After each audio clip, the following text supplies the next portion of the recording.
Democracy Spring would like to have our government back, our democracy back. That's what that whole movement is about.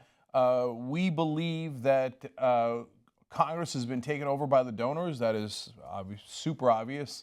Over 90% of Americans agree to that. If you have private financing of elections, it turns out they work for the people who sign their checks. Of course they do, right? You need public financing of elections so that our representatives might have a chance at representing us, right? So obviously they're not doing that at the Capitol, so we went and started doing sit-ins, civil disobedience on Monday. I was part of that. Well, it has continued throughout the week. I want to give you the latest on that. Today, Rosario Dawson went, and she began as a protester, and at the end wound up doing civil disobedience herself. She is a true believer, man. She believes in democracy, she believes in America, and she believes that we should fight back to get those great principles that unfortunately have been taken from us in the middle of the night. So let me show you a video of Rosario Dawson getting arrested here today in Washington, D.C. One person, one vote. One person, one vote. One person, one vote. One person, one vote. One person, one vote. One person, one vote. One person, one vote. One person, one vote.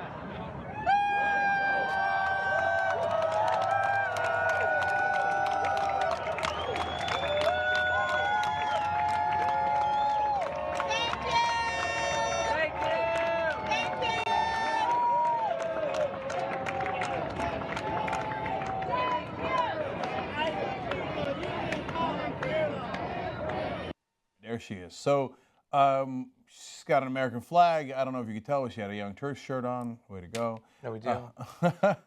Shop202.com. I was just going to say that. No. Don't do that. Don't do that. So, look, on the first day, we broke a record for the most amount of arrests ever at the Capitol. Isn't that amazing? Yeah. So, civil disobedience on a mass scale. At the beginning of Democracy Spring, the organizers had promised that that this would be the largest civil disobedience of this century. Now, this century is fairly young, but boy, did they deliver on that. So 432 people arrested on Monday. And the video you just saw there, they were the last to get arrested. So the leaders get arrested last. Cenk Uygur was also among that group, I believe, and Cenk Uygur is the organizer of Democracy Spring. You can find out more about it at democracyspring.org because it continues. And now there's Democracy Awakening with a lot more groups coming in over the weekend.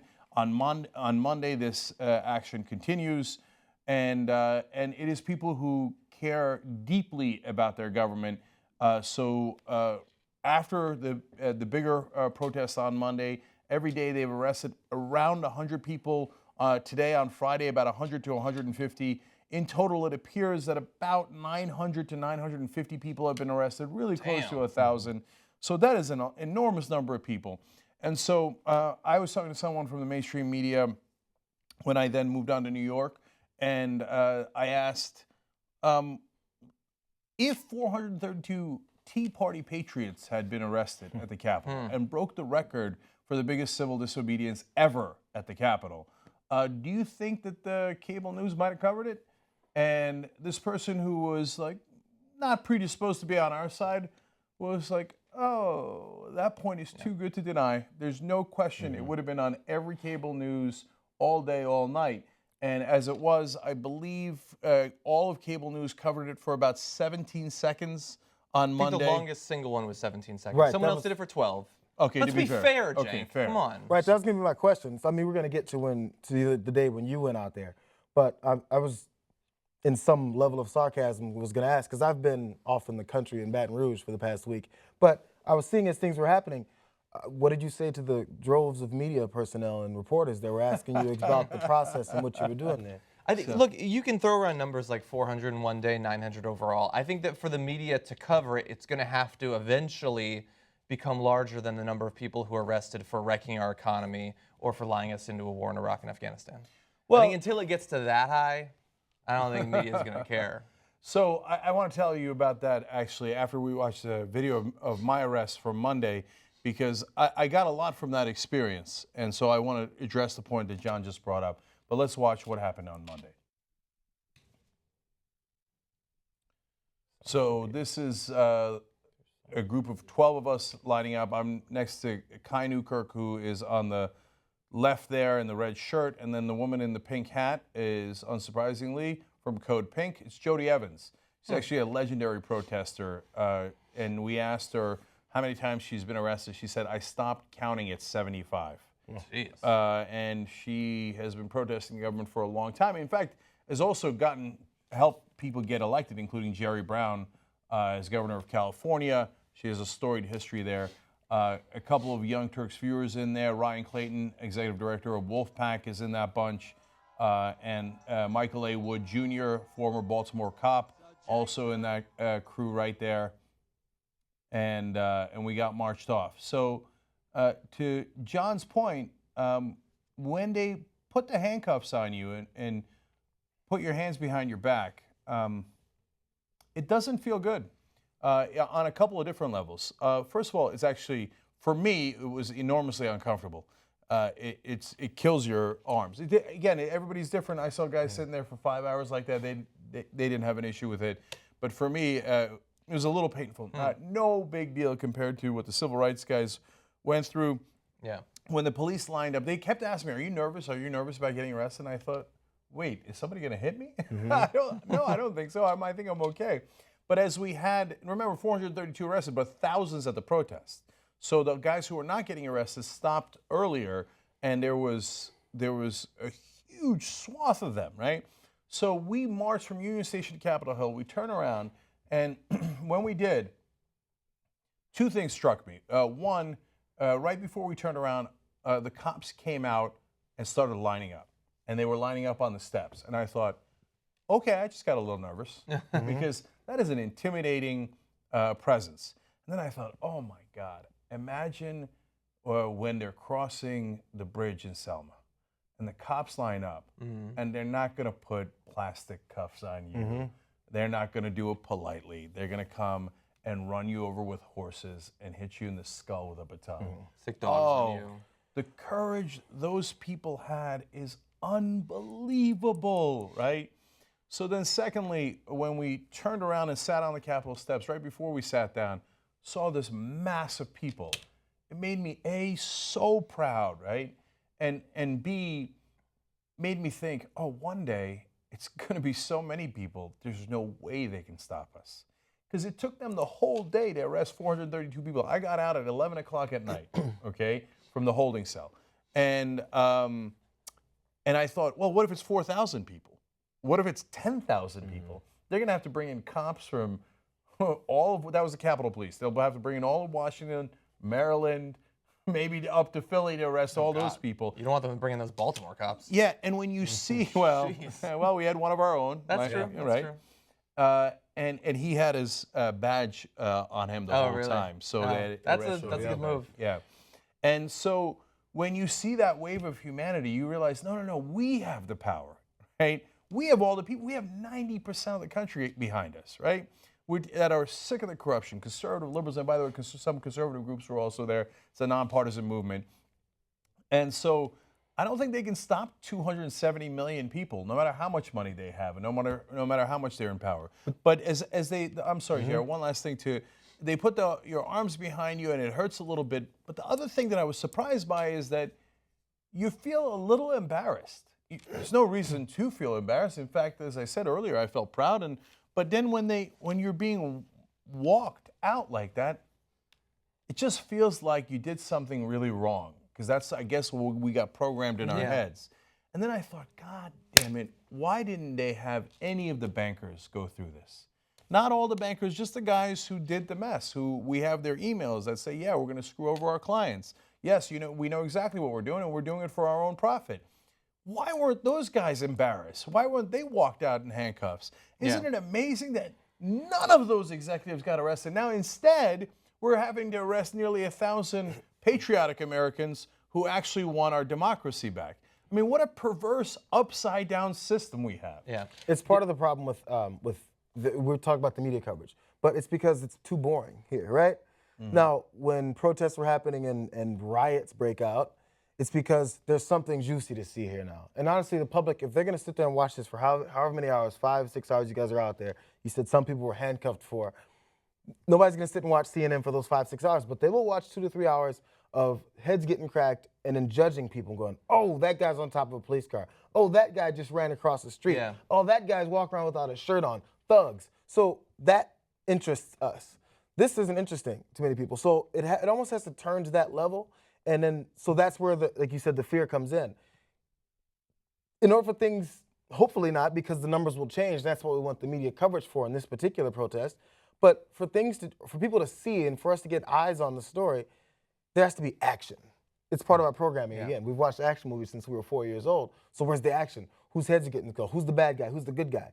Who's the good guy with the gun? Who's the bad guy with the gun? Oh, that guy has a bottle. Oh, and then so we need to see an action movie before we give a shit about this. So to that point, JR, look, part of it is, again, if it was a right-wing group who had done it, it would have been covered. It would have been covered by everybody. Yeah. So for some reason in Washington, they believe that progressives are never relevant, right?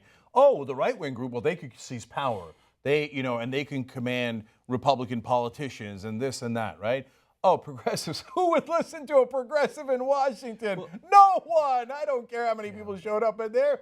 I'm never going to cover that, right? That's part one. Well, that's why when I read that they had some Tea Party activists who were actually at the rally as well, I was saying on the show they should put those people front and center in every picture for every article, because that's the only way that the media is going to care. Because back in the day, they were covering every Tea Party rally. It didn't matter that you'd go around and ask them, they have no idea what they're organizing for, or at the very least, they all disagree with each other. They were all getting covered.